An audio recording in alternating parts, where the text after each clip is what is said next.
Alcatraz n'a jamais été un lieu neutre.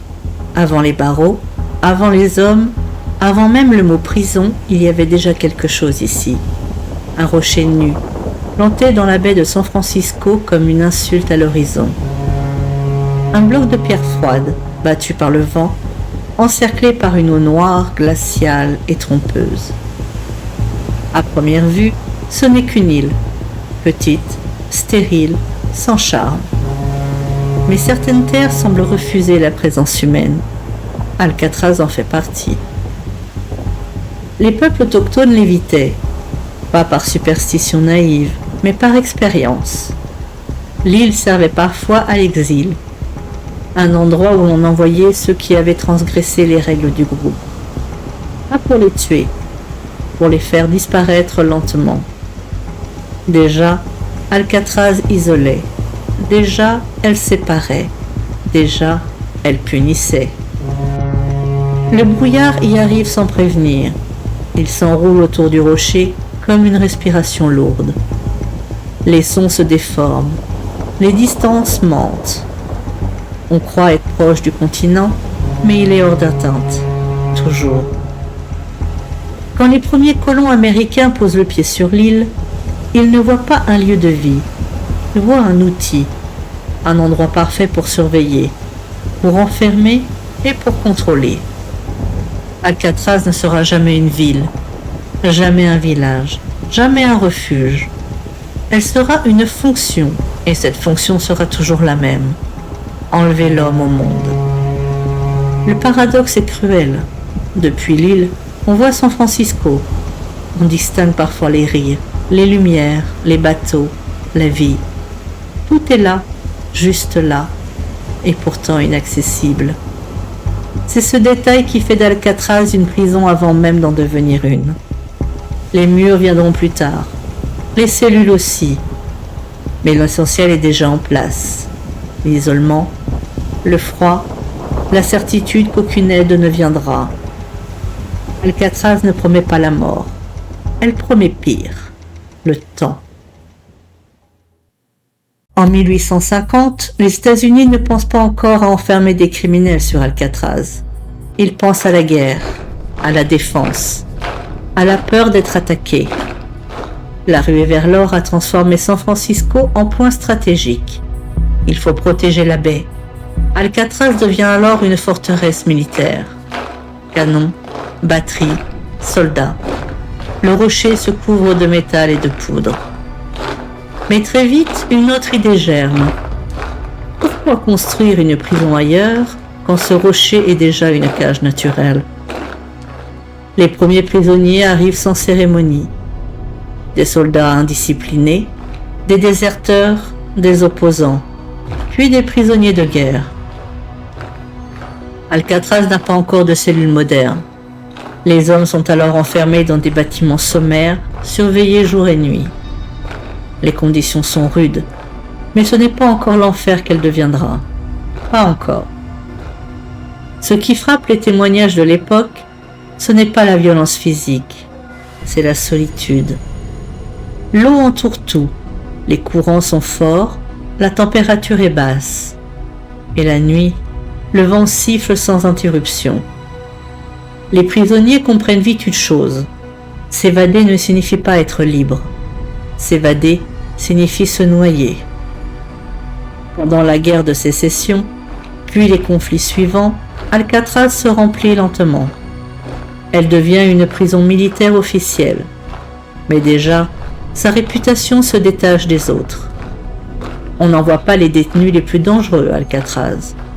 On envoie ceux que l'on veut faire taire.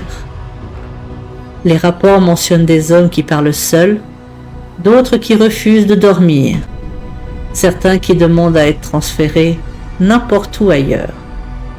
Le lieu agit, lentement, en profondeur. À la fin du XIXe siècle, Alcatraz change encore de visage. On modernise, on renforce, on structure. Et sans que personne ne le dise clairement, une idée s'impose. Ce rocher pourrait devenir la prison parfaite. Pas parce qu'elle est inviolable, mais parce qu'elle use. Quand l'armée commence à se retirer, L'île est déjà marquée. Des décennies d'enfermement, des colères étouffées et des peurs jamais exprimées. Alcatraz a appris quelque chose sur l'homme, et ce qu'elle a appris, elle ne l'oubliera plus. En 1933, une décision tombe. Le gouvernement fédéral reprend l'île. Ce qu'elle va devenir dépasse tout ce qui a existé jusque-là. Alcatraz ne sera plus une prison parmi d'autres. Elle sera la prison des prisons. Et ceux qui y entreront ne seront plus seulement privés de liberté, ils seront privés de repères, de chaleur, de silence véritable. La machine est prête, le rocher attend. En 1934, les États-Unis ne cherchent pas à construire une nouvelle prison. Ils cherchent à faire un exemple. Le pays est en crise. La Grande Dépression a laissé derrière elle une colère sourde, une criminalité en hausse et des figures qui fascinent autant qu'elles inquiètent. Les gangsters deviennent des mythes vivants. Al Capone, Machine Gun Kelly, des noms qui circulent dans les journaux comme des légendes modernes. Le gouvernement fédéral décide alors de frapper autrement. Pas par la peine de mort, pas par la torture, mais par l'effacement. Alcatraz est choisi pour une raison simple.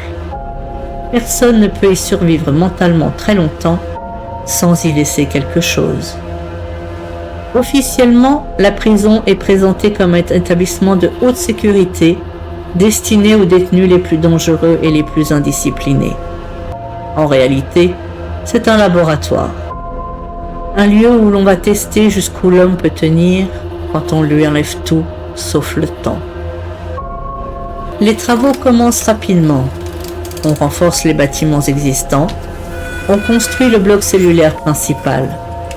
Des couloirs étroits, des cellules identiques, aucune personnalisation possible. Chaque cellule mesure environ 1,50 m de large sur 2,70 m de long. Un lit, un lavabo à eau froide, des toilettes métalliques, rien d'autre. Pas de porte pleine, des barreaux, toujours les barreaux. La prison ouvre officiellement le 11 août 1934. Les premiers détenus arrivent menottés, silencieux, escortés comme des marchandises dangereuses. Dès leur arrivée, on leur explique une chose essentielle. Alcatraz n'est pas faite pour les punir, elle est faite pour les briser. Pas de cris, pas de coups inutiles, pas de brutalité visible. La violence ici est plus subtile, elle s'insinue, elle s'installe et elle attend. Le règlement est strict mais simple. Dormir, manger, travailler, se taire. Les privilèges ne sont pas des droits, ils se méritent et ils se perdent tout aussi vite. Alcatraz n'a pas vocation à accueillir beaucoup de détenus, jamais plus de 336 à la fois. Mais chacun est choisi pour une raison précise. Ce sont des hommes qui ont défié l'autorité, qui ont provoqué le système ou qui ont refusé d'obéir ailleurs. Ici, ils apprennent que l'île n'argumente pas, elle s'impose. Très vite, une rumeur se répand dans les milieux carcérales américains. Alcatraz n'est pas violente, mais elle est désespérante. Et le désespoir est une arme redoutable.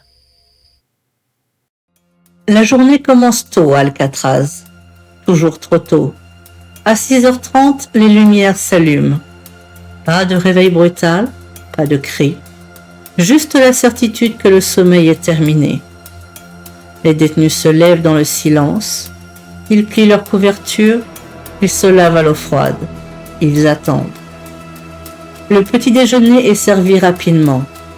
Contrairement à la légende, la nourriture n'est pas mauvaise, elle est suffisante, et cela volontairement. Affamer un homme, c'est provoquer une révolte.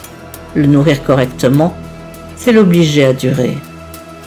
Après les repas, les détenus sont affectés à leurs tâches. Cuisine, blanchisserie, entretien ou atelier. Le travail n'est guère épuisant. Il est répétitif, monotone, parfaitement calibré pour que l'esprit commence à tourner sur lui-même. Le bruit est constant. Les clés, les pas, les portes métalliques et le vent qui s'infiltre partout. Et puis il y a le froid, permanent, même en été. L'eau de la baie est glaciale, l'air s'en imprègne, les murs transpirent l'humidité et les os s'en souviennent. Les conversations sont strictement limitées. Pendant longtemps, parler est interdit en dehors des heures autorisées. Le silence devient donc une règle, puis une habitude, puis une contrainte intérieure. Certains détenus finissent par murmurer seuls. D'autres comptent les pas, les fissures, les jours. Les cellules sont ouvertes pendant la journée, mais l'espace reste le même, toujours visible, toujours surveillé. La nuit, les portes se ferment, et c'est là que le vrai travail d'Alcatraz commence.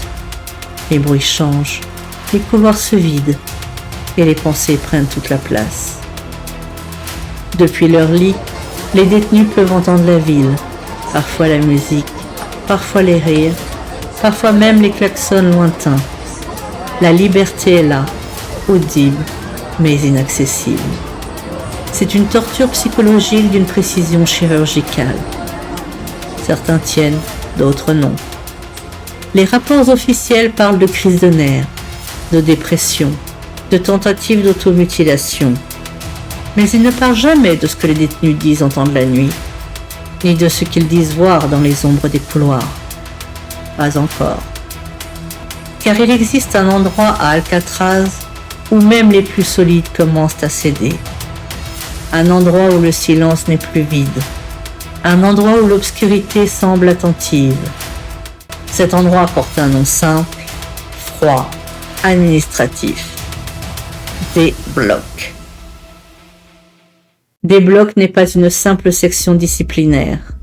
C'est une frontière.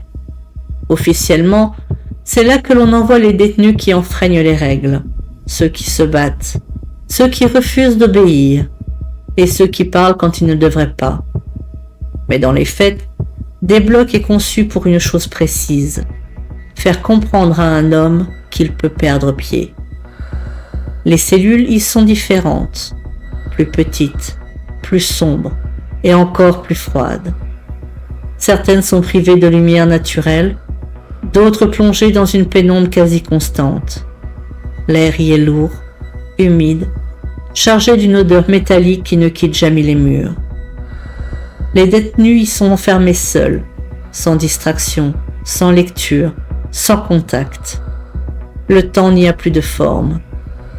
Parmi ces cellules, certaines sont nommées les cellules du trou, et parmi elles, une se détache dans tous les témoignages, la cellule 14D. Elle est encore plus petite que les autres, entièrement sombre, sans chauffage, avec un sol volontairement glacé. Les détenus y sont enfermés parfois plusieurs jours, parfois plus. Les rapports officiels parlent de sanctions disciplinaires normales, mais les témoignages racontent autre chose. Des hommes qui hurlent, puis qui se taisent. Des hommes qui supplient, puis qui parlent seuls. Des hommes qui sortent, mais ne reviennent jamais vraiment. Un détenu racontera plus tard qu'il sentait une présence dans la cellule. Pas une ombre, pas une silhouette, une chose. Quelque chose qui respirait avec lui, qui se rapprochait quand il fermait les yeux. Les gardiens entendaient parfois des cris venant de la cellule 14D, mais quand ils ouvraient la porte, le détenu était recroquevillé, muet, tremblant, parfois même inconscient. On a tenté d'expliquer ces phénomènes par le froid, par la privation sensorielle, par la peur. Mais un détail dérange. Même les gardiens évitaient cette cellule. Certains refusaient d'y rester seuls. D'autres affirmaient ressentir une oppression immédiate en y entrant, comme si l'air y était plus dense, comme si quelque chose attendait. À partir de des blocs, Alcatraz cesse d'être une simple prison. Elle devient un lieu de rupture mentale. Et ce qui se brise ici ne se répare pas. Alcatraz n'est pas remplie de monstres hurlants.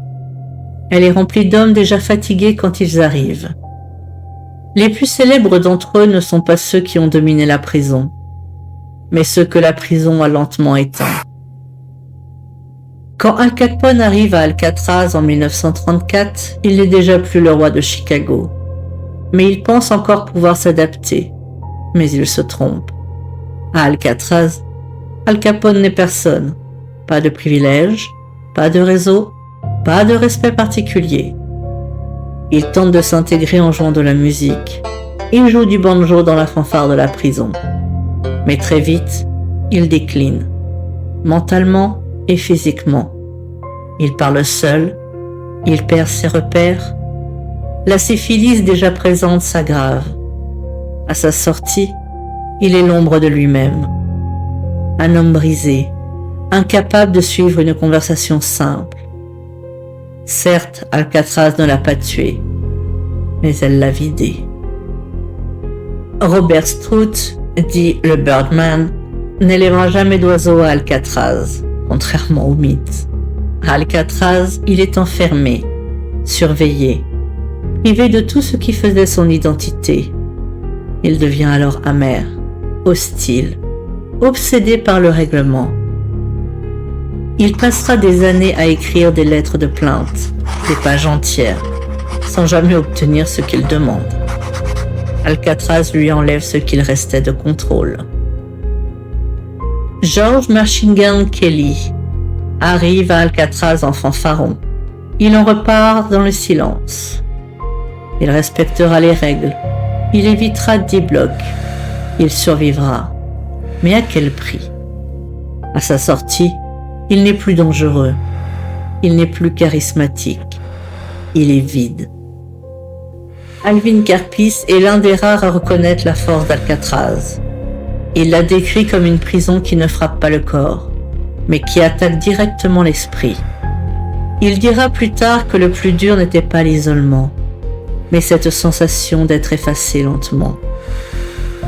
Tous ces hommes avaient survécu à la violence, à la fuite, à la guerre contre l'État, mais aucun n'est sorti intact d'Alcatraz. Parce qu'ici, le combat n'est pas physique, il est intérieur. Et quand l'esprit commence à céder, certaines portes s'ouvrent. Officiellement, personne ne s'est jamais évadé d'Alcatraz.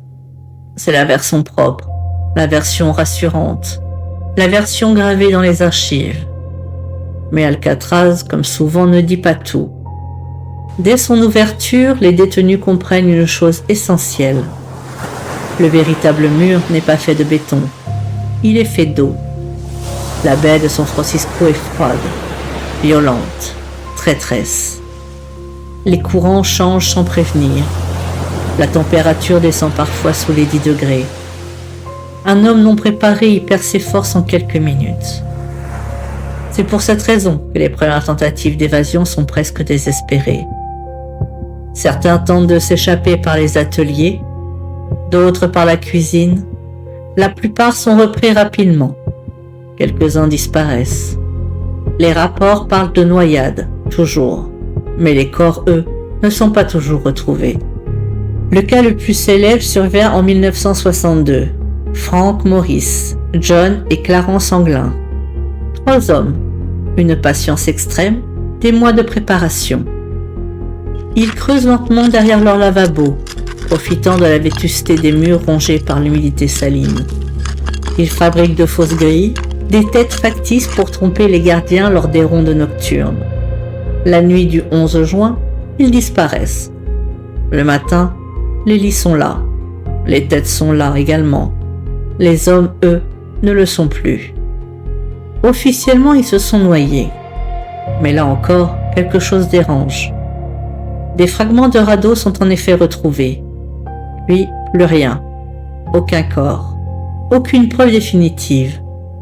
Des années plus tard, des lettres, des témoignages indirects, des indices troublants. Le doute s'installe. Et si Alcatraz n'était pas totalement inviolable? Et si certains avaient réussi à partir? Mais pas forcément comme on l'imagine. car quitter le rocher ne signifie pas forcément être libre. Certains survivants parleront d'une sensation étrange, comme si l'île ne lâchait pas prise, comme si quelque chose restait accroché. En 1963, Alcatraz ferme officiellement. Les raisons invoquées sont simples. Coût trop élevé, infrastructures vieillissantes et entretien impossible. Tout cela est vrai, mais ce n'est pas tout. Les gardiens eux-mêmes commencent à demander leur mutation. Pas par peur, mais par fatigue. Certains parlent de cauchemars récurrents, d'autres de sensations persistantes même loin de l'île. Des rapports internes mentionnent une baisse de morale inquiétante. Pas chez les détenus, mais chez le personnel. Alcatraz coûte trop cher, en argent, en énergie et en hommes. Quand les derniers prisonniers quittent l'île, le silence s'installe. Un silence différent. Les portes restent fermées, les couloirs vides, mais l'impression de présence ne disparaît pas. Comme si la prison avait simplement changé de rythme. Lorsque l'île est abandonnée, elle ne devient pas immédiatement un lieu touristique. Elle devient d'abord un no man's land. Des activistes amérindiens l'occupent brièvement. Des bâtiments brûlent, d'autres se dégradent. Mais certains visiteurs clandestins racontent autre chose. Des pas dans les couloirs, des portes qui grincent seules et des voix étouffées portées par le vent. Les rangers qui s'installent plus tard pour surveiller l'île sont pragmatiques. Ils ne croient pas aux fantômes. Du moins, pas au début. À Alcatraz, le paranormal ne se manifeste pas comme dans les récits populaires. Il n'y a pas d'apparition spectaculaire, pas de silhouettes blanches flottant dans les couloirs, pas de cris soudains destinés à faire peur. Ici, c'est plus lent, plus intime, plus dérangeant. Les témoignages les plus crédibles ne viennent pas des touristes ou des passionnés d'ésotérisme. Ils viennent de ceux qui ont travaillé sur l'île, longtemps, régulièrement, sans chercher à croire. Lorsque l'île devient officiellement un site historique, des rangers sont affectés à sa surveillance. Leur mission est simple: sécurité, entretien et prévention du vandalisme. Ils connaissent tous l'histoire d'Alcatraz, mais ils ne viennent pas pour elle. Très vite pourtant, certains commencent à signaler des phénomènes étranges. Pas des visions, juste des sons. Des pas dans les couloirs du bloc cellulaire, alors que les registres confirment que personne ne s'y trouve. Des bruits de portes métalliques qui s'entrechoquent, sans mouvement d'air suffisant pour les expliquer. Un ranger raconte même qu'en effectuant une ronde de nuit dans le D-bloc, il a entendu un sanglot étouffé. Un son bref, humain et désespéré. Pensant à un intrus, il vérifiera chaque cellule. Toute vide. Le bruit ne se reproduira plus.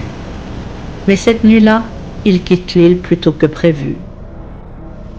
La cellule 14D revient constamment dans les témoignages. Un ranger affirme qu'il ressent une pression immédiate en y entrant, comme un changement brutal d'atmosphère, un malaise difficile à décrire. D'autres parlent d'un froid intense, localisé, non pas un froid général, mais une zone précise à hauteur humaine. Un employé du parc raconte qu'en y restant seul quelques minutes, il a été pris d'une peur irrationnelle. Pas une peur de quelque chose de visible, une peur de quelque chose de proche. Il sortira de la cellule en sueur, le cœur battant, incapable d'expliquer ce qui vient de se passer. Les instruments de mesure thermique enregistrent parfois des chutes de températures inexpliquées dans cette zone. Les données sont brèves, irrégulières, mais réelles. Et surtout, elles ne se produisent pas ailleurs avec la même fréquence. L'un des témoignages les plus troublants concerne un son précis, reconnaissable, mélodique, un banjo. Plusieurs rangers, à des périodes différentes, rapportent avoir entendu quelques notes isolées résonner dans le bloc cellulaire principal. Toujours la nuit, toujours brièvement. Jamais assez longtemps pour être enregistré, et jamais assez clairement pour être suivi. Le lien est évident pour ceux qui connaissent l'histoire. Al Capone jouait du banjo dans la fanfare de la prison, toujours à l'écart, toujours seul. Aucune explication rationnelle n'a été retenue. Certains témoignages évoquent des murmures, des mots indistincts, parfois un prénom. Un ranger affirme avoir entendu clairement son nom être prononcé alors qu'il se trouvait seul dans un couloir fermé. Il pense d'abord à un écho, puis à une hallucination. Mais ce phénomène se reproduira des semaines plus tard au même endroit. D'autres parlent de voix basses, lointaines, comme étouffées par les murs eux-mêmes. Jamais agressives, jamais menaçantes, mais juste présentes. Les touristes ne voient presque rien, mais certains ressentent des malaises soudains, des nausées dans certaines cellules, une oppression thoracique. Des enfants refusent même parfois d'entrer dans le D-block sans raison apparente. Des adultes ressentent une envie irrépressible de sortir rapidement de certaines zones. Un guide raconterait qu'un visiteur s'est mis à pleurer sans comprendre pourquoi, juste après être entré dans une cellule isolée. Quand l'île est vide, elle change. Elle devient plus sonore. Les couloirs amplifient le moindre bruit. Les ombres s'allongent. Certains rangers affirment que la sensation d'être observé est constante la nuit. Mais pas depuis l'extérieur. Depuis l'intérieur même des bâtiments. Comme si les murs avaient appris à regarder. Alcatraz est aujourd'hui un musée, un lieu de passage, un souvenir figé. Mais ce rocher n'a jamais été un simple décor. Pendant plus d'un siècle, on y a concentré l'isolement, la peur, la colère, la privation. Des milliers de nuits sans sommeil, des milliers de pensées tournant en boucle, des milliers d'hommes confrontés à eux-mêmes. Un lieu finit toujours par absorber ce qu'on lui impose. Alcatraz n'a pas été violente dans ses murs, elle a été violente dans le temps, dans la répétition, dans l'absence. Ceux qui y sont rentrés ont laissé quelque chose derrière eux, parfois leur santé, parfois leur identité, et parfois leur esprit. Et ceux qui restent ne frappent pas, ne crient pas. Cela attend, dans les cellules vides, dans les couloirs étroits, dans la cellule 14D toujours froide. Alcatraz n'est pas hantée comme un château abandonné. Elle est chargée d'histoires inachevées, de silences trop longs, de présences qui n'ont jamais retrouvé le continent. Certes, on peut quitter l'île, mais l'île, elle, ne quitte jamais complètement ceux qui l'ont connue. Et parfois, quand le brouillard tombe sur la baie, quand la ville disparaît derrière un voile blanc, quand le vent s'engouffre dans les couloirs, Alcatraz se souvient, et elle écoute encore.